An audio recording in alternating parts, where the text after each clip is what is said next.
Let me tell you something, the old man said, leaning forward. You are sitting with a very rich man. Everyone paused. The cafe was quiet, except for the hum of laptops and spoons clinking against mugs. Three young people at the next table exchanged looks. Rich, this man. Hmm. His jacket was frayed at the cuffs. His phone screen was cracked. And yet, the way he said it made people listen. I do not look like it, he added with a knowing smile. But wealth does not announce itself. That was the first time they heard it. He said he owned property, plural, flats, houses, some commercial, he said casually. London, abroad. When someone asked where, he laughed. You would not know the areas. They believed him. Why not? Plenty of wealthy people dressed modestly. He paid for coffee that day. Cash. That helped the story stick. Weeks later, the story grew. I moved my money offshore years ago, he said. Too many eyes here. Now he had accounts. Now he had lawyers. Now he had options. He warned them too. People change when they smell money, he said quietly. I don't just tell anyone. That made them feel chosen. Then came the almost truths. He talked about missing deals, bad timing, untrustworthy partners. I was once worth millions, he sighed. Still am, really. Just tied up. Tied up. That phrase became his favorite. People started helping him. Small things at first. A free lunch, train ticket, someone covering a bill. No worry, he said. I'll sort you out when my funds clear. Funds always about to clear, never clearing. Still, no one challenged him because what if it was true? One evening, a young woman asked him gently, if you are so wealthy, why are you still here every day? The old man smiled, slow and tired. I like simple places, he said. They remind me of before. Everyone nodded. The lie survived another day. Then, one afternoon, it happened. The cafe owner announced the place was closing. New owners, last week of trading. People gathered, reminiscing, talking about moving on. People turned to the old man. Well, they laughed. Looks like you'll be buying this place next. Silence. All eyes on him. This was his moment. The biggest lie yet. Or the truth. He opened his mouth, closed it, laughed. Oh no, he said. I wouldn't invest in something like this. Something like this? The room shifted, just slightly. Then someone asked the question no one had dared ask before. So, what do you actually own? The old man didn't answer because, for the first time, there was no lie big enough. The truth came out quietly. He wasn't wealthy. He never had been. He'd once lied to impress someone, then lied again to protect the first lie, then lied because people listened. And eventually, he lied because being almost rich felt better than being honest and invisible. When the cafe closed, so did his audience. No one stayed, no one checked in, no one offered help. Because When he finally needed something real, no one believed him. Lies about danger get ignored. Lies about wealth do something worse. They turn you into a story people enjoy, but never take seriously. And one day, when you actually need saving, no one believes you are serious. Paloma City had a way of shrinking once it stopped believing you. Walls felt closer, eyes felt louder. He walked past that street once, weeks later, and heard laughter from the new cafe that had replaced the old one. Different faces, different stories. None of them knew him. And that hurt more than being exposed. So he packed his few things into a faded travel bag and left town before dawn. No farewell, no explanation, just another quiet disappearance.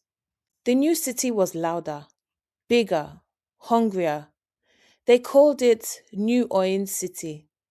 Glass buildings, traffic that never slept, money that moved fast and asked no questions. Here, no one knew his face, and for a while he told himself, "This time I will be quiet." That lasted 3 days. It started small, at a bar this time, late afternoon. Television humming with business news. Someone complained about rent. The old man sighed. Hmm, property is not what it used to be, he said. A man turned. What property? The old man hesitated, then smiled. I exited early, he said. Very early. And just like that, the lie was alive again. In New Orleans City, modest wealth was boring. So he adjusted. Now, he wasn't just rich, he was connected. He spoke of oil contracts, foreign partners, delayed transfers worth tens of millions. He dressed sharper, borrowed suits, shined shoes. He no longer waited for help. People offered it eagerly. Investors listened. Young men hovered. Women leaned closer. He was no longer almost rich. He was about to explode. The requests came quickly. Just help us bridge this deal. Just sign as a guarantor. Just use your name. He nodded, promised, delayed, blamed banks, governments, sanctions. Each lie required three more. Sleep became difficult. Dreams grew heavy. Still, he couldn't stop, because stopping would mean becoming small again. He had already run too far to turn back. One afternoon, at a high end cafe overlooking the city, he met a young man. Sharp suit, calm confidence, the kind of ease money gives when it's real. They shared a table by chance. Conversation flowed.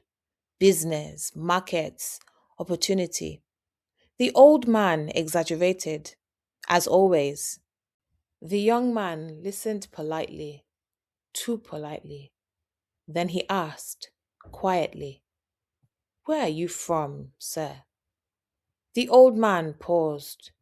A village, he said vaguely. Long time ago, and very far away. The young man nodded. My mother is also from a village too, he said. She raised me alone. The air changed. The young man looked at him carefully now. Longer, harder.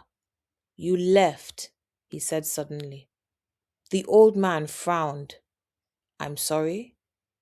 You left us, the young man repeated. Years ago. You said you were going away on business. The spoon stopped midair. The old man's chest tightened. I waited for you, the young man continued. My mother waited for years.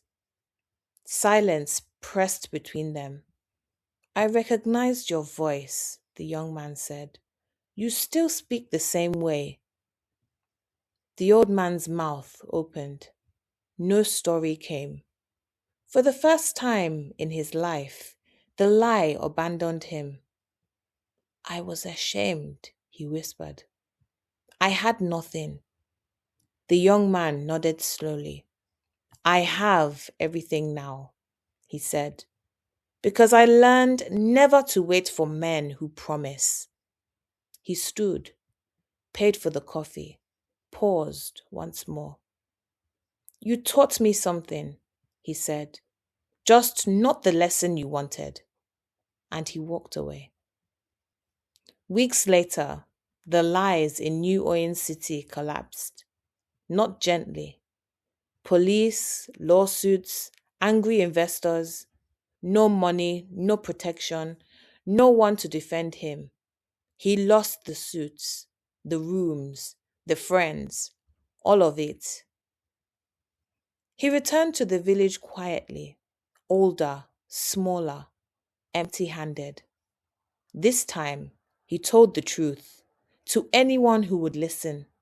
And strangely, that was when people finally did. Lies grow louder the longer you run from yourself. But truth waits. And no matter how far you go, it will always recognize your voice. Thank you for staying with this story and listening all the way to the end. If it made you pause, even for a moment, then it did what it was meant to. Before you go, let me ask you something. Do you think he really learned his lesson? Or do people like him just get better at lying? Let me know what you think in the comments.